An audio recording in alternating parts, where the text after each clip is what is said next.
खबर बलिया जनपद से, जहां गंगा की बाढ़ में आई कमी के बावजूद लोगों की मुसीबतें कम नहीं हो रही। बलिया में गंगा, सरयू और घाघरा की बाढ़ से जिले के 136 गांव बुरी तरह प्रभावित हुए हैं। इन गांव में 1.70 लाख की आबादी बाढ़ के चलते प्रभावित हुई है, जबकि सैकड़ों एकड़ फसल बर्बाद हो गई है। फिलहाल गंगा के जलस्तर में लगातार कमी हो रही है, जबकि सरयू और घाघरा के जलस्तर में बढ़ाव बना हुआ है, जिसके चलते जिले के तमाम क्षेत्र अभी भी बाढ़ ग्रस्त है। इन क्षेत्रों में लोगों का जनजीवन अस्त व्यस्त है। बलिया में बाढ़ से किसानों को भारी नुकसान पहुंचा और बड़े पैमाने पर किसानों की कृषि योग्य भूमि गंगा में विलीन हो गई, जबकि सैकड़ों एकड़ फसल बर्बाद हो चुकी है। बाढ़ के चलते पशुपालकों के सामने मवेशियों की चारे का गंभीर संकट बना हुआ है। बलिया का बैरिया क्षेत्र बाढ़ से ज्यादा प्रभावित हुआ है। बाढ़ग्रस्त इलाकों में संपर्क मार्ग टूट गए हैं, जबकि तमाम इलाकों में बिजली व्यवस्था चरमरा गई है।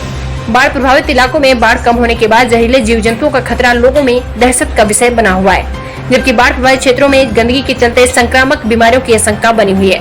ऐसे में बाढ़ प्रभावित क्षेत्रों में लोगों की जिंदगी पटरी पर आने में अभी काफी वक्त लगेगा। क्या नाम हुआ आपका? अभी पूरी तरह से बाढ़ से आप घिर चुकी हैं, ऐसे में आपको क्या क्या परेशानियां हैं? मरा था, बाढ़ के बढ़ गए। अच्छा, अभी मवेशियों का चारा कहाँ रखी हैं वो?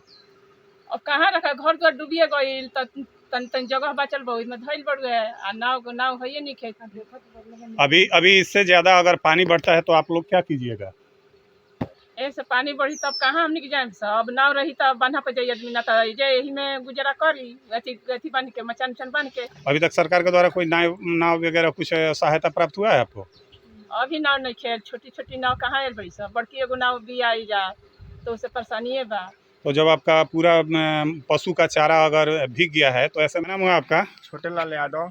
आप पूरी तरह से बाढ़ के पानी से घिर चुके हैं, ऐसे में आपको क्या क्या आवश्यकता है और क्या क्या परेशानियां हैं? हम लोग का छोटे नाव रहेगा तो वहाँ चलेगा, बड़ी नाव तो चल नहीं पाएगा, इसलिए कि यहाँ पर जो गाछ बीच है, गाछ बीच के चलते हम लोग छोटे ही नाव का जरूरत है। 2-3 नाव रहेगा तो अपन लोग सब लोग चल जाएगा, पार हो जाएगा आराम से। जबकि बलिया जिलाधिकारी का यह सख्त आदेश है कि छोटी नाव बाढ़ प्रभावित क्षेत्रों में नहीं दिया जाए, ऐसे में आप क्या कहना चाहते हैं जिलाधिकारी से? नहीं तो चल भाई नहीं करेगा बड़का नाव, तो छोटे नाव हम ले ऐसी करेंगे कि छोटे नाव रहेगा तो ठीक रहेगा। जयप्रकाश अंचल, पूर्व विधायक बैरिया बलिया। जी विधायक जी, जिस तरह से बैरिया में जिस तरह से बाढ़ का लोग परेशान हैं, सपा उसको किस तरह से मदद कर रही है, कैसे? देखिए, समाजवादी पार्टी का एक एक नेता और कार्यकर्ता अपने महबूब नेता माननीय अखिलेश जी के निर्देशन पर वो बाढ़ प्रभावित क्षेत्रों में जा करके तिरपाल से लेकर के पका पकाया भोजन और राशन इत्यादि सामग्री वितरण करने का काम कर रही है। क्या सरकार द्वारा मदद मिल रही है? तो सरकार द्वारा कहा कुछ जा रहा है और किया कुछ जा रहा है। अभी मैं अपने बैरिया विधानसभा क्षेत्र की बात कर रहा हूँ। क्षेत्रीय विधायक बार बार बयान दे रहे हैं कि हम 5000 लोगों को भोजन करा रहे हैं, लेकिन 500 लोगों को भी पका पकाया भोजन नहीं मिल रहा है। यानी सरेआम बाढ़ पीड़ितों के नाम पर लूट मचाई गई है। वो भी जो खाना, चावल और दाल, एक मिर्ची रख कर के जो भोजन परोसा गया है पैकेट के माध्यम से, उसमें कीड़े तक दिखाई दिए हैं। यहाँ बलिया के अखबारों में भी वो खबर छपी है। तो इस तरह का सरकारी सहयोग बाढ़ पीड़ितों को मिल रहा है और वो लोग बार बार बयानबाजी कर रहे हैं कि हम लोग पूरी मदद कर रहे हैं। अगर पूरी मदद होती तो दुबे छपरा बंदे पर ही ग्रामीणों ने चक्का जाम किया था NH को, और जबरन पुलिस से हटाया गया, उनकी बात भी नहीं सुना गया। ये आरोप लगाया गया कि राजनीतिक द्वेष के चलते हम ये धरना प्रदर्शन कर रहे हैं, लेकिन ऐसी कोई बात नहीं है। जिसके घर में डूबने भर के लिए पानी हिल गया हो, रहने का कोई जगह नहीं हो, वो बंदे पे शरण लिया है, उसके पास लौना लकड़ी सब भीग चुका है, ऐसी परिस्थिति में भूखों तड़प रहा है। अगर कोई किसी दूसरे दल के लोग ले जा करके भोजन सामग्री दे रहे हैं तो उसको खा करके अपना रात दिन कटा रहे हैं। सरकार से मांग कर रहे हैं कि सरकार की तरफ से कोई मदद नहीं मिल रही है। जब विपक्ष के लोग इस पर आवाज़ उठा रहे हैं तो क्षेत्रीय विधायक उल्टा सीधा आरोप लगा रहा है कि सपा के लोग कोटेदारों से कमीशन लेते थे। अरे कमीशन तो तुम ले रहे हो, कि दारू बेचवाने का काम कर रहे हो तुम, बालू बेचवाने का काम तुम कर रहे हो, कोटेदार का कोटा कैंसिल करा करके प्रत्येक कोटा बहाली के नाम पर 3 लाख रुपया तुम लेने का काम कर रहे हो। तुम क्षेत्रीय विधायक हो, तुम्हारे रीजन में 3-3 स्पर्श ठोकर बनाए गए। अब बनाए क्या गए, 12.5 लाख रुपये, 12.5 करोड़ रुपए के 3 ठोकर स्वीकृत हुए हैं।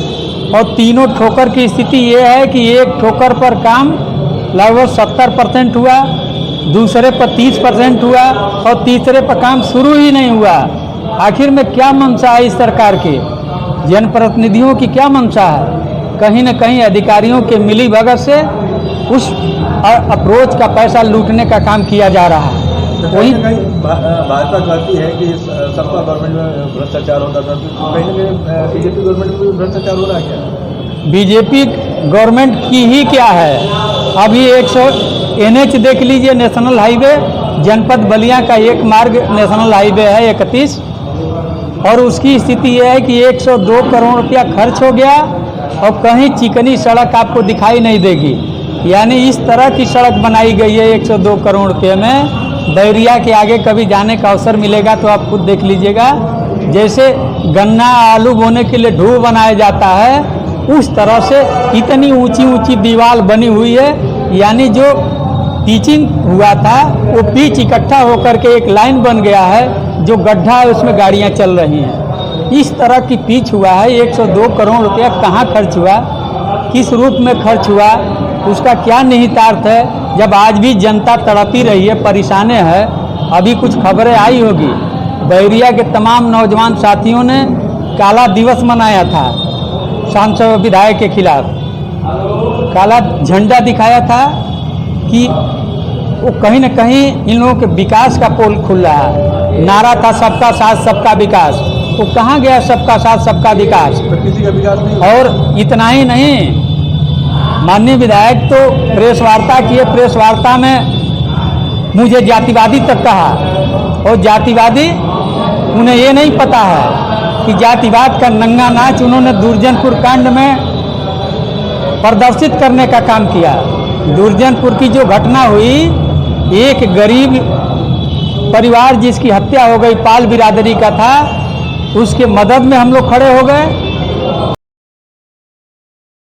तो जातिवादी नहीं है। इस तरह की भाषा बोलने वाले कहीं न कहीं विकास तो कुछ किए नहीं।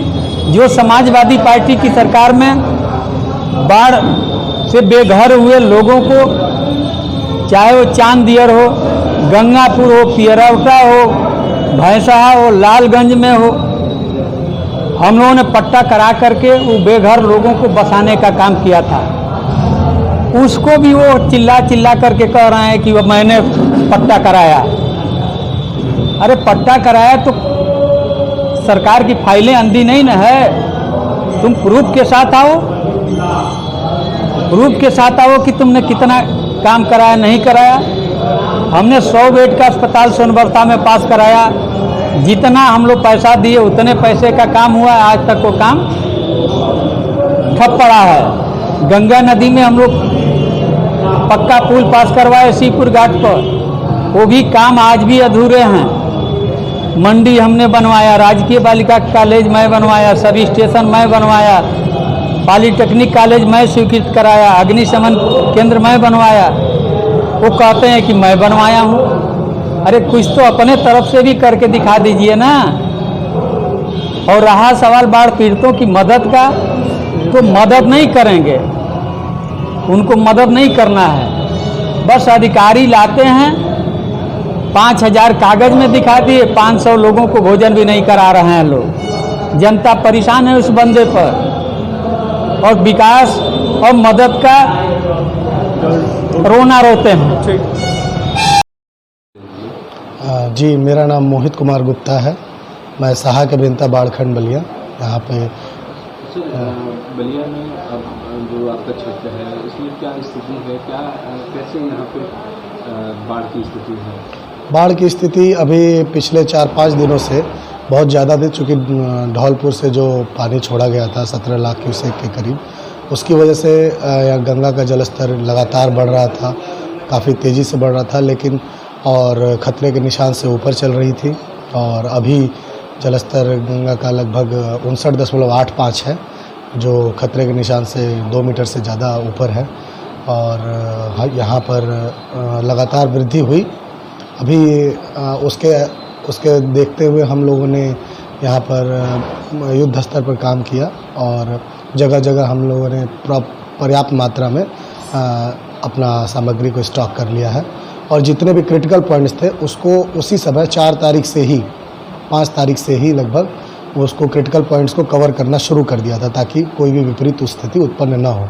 और अभी पूरी तरीके से बंदा सुरक्षित है और किसी भी तरह की पैनिक की कोई सिचुएशन नहीं है और हम हर स्थिति के लिए तैयार हैं। तो सर कितने गांव आपके क्षेत्र में प्रभावित हैं और कितने गांव में पानी घुस गया है?